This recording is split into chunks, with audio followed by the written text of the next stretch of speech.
the original inflation measure, at least as it was back in the early 1980s, as it was estimated, worked out pretty well.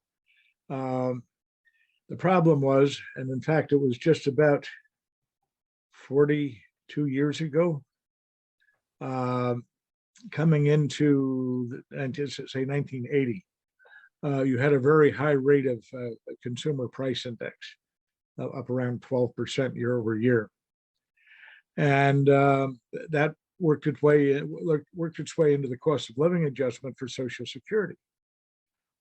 The problem for the Congress was that high cost the next year for Social Security payments, and took a dent out of the budget, or increased the budget deficit.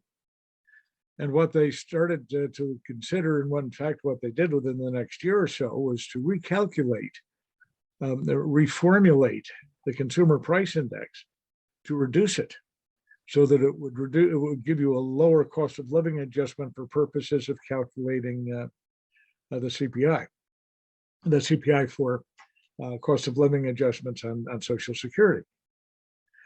The first big change they made was in the area of housing.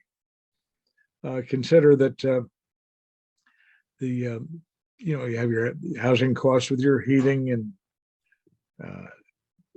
taxes, maintenance, whatever.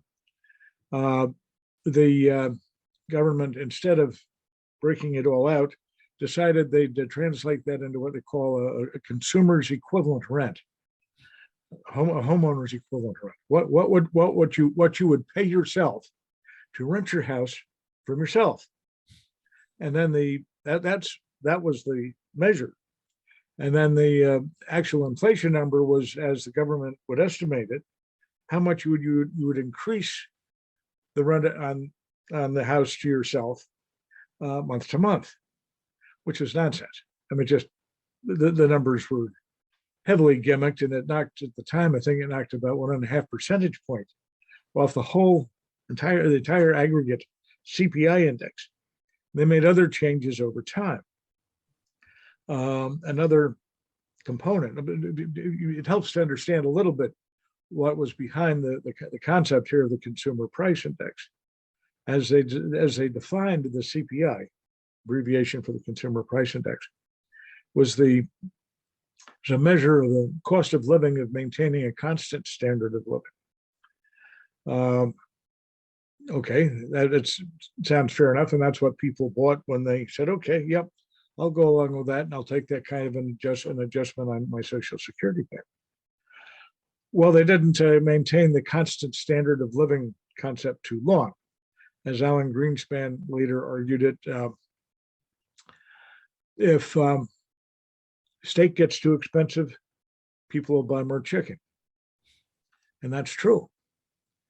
But that's not maintaining a constant standard of living as far as I'm concerned, and as far as most people are concerned. So they started putting in substitution biases, variety of things that knocked, at this point in time, aggregate almost 8 percentage points off what the headline CPI would have been. And that's, I took offense at it.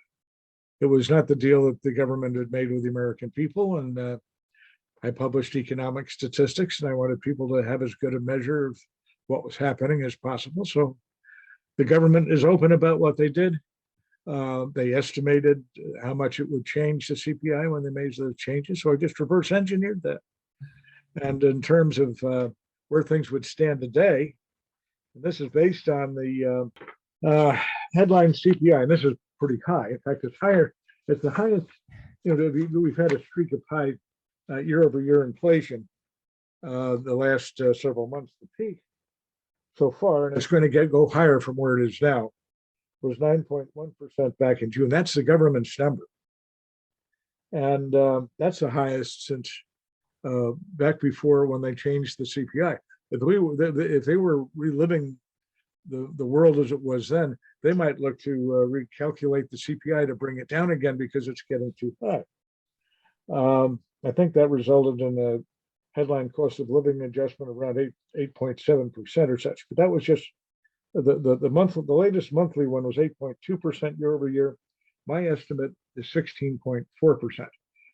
Had they not made the changes back in starting in 1982, instead of seeing a year-over-year change of 8.2, you'd be at 16.4 right now, and the cost of living would be up around 17% in terms of its adjustment. But that's not where it is.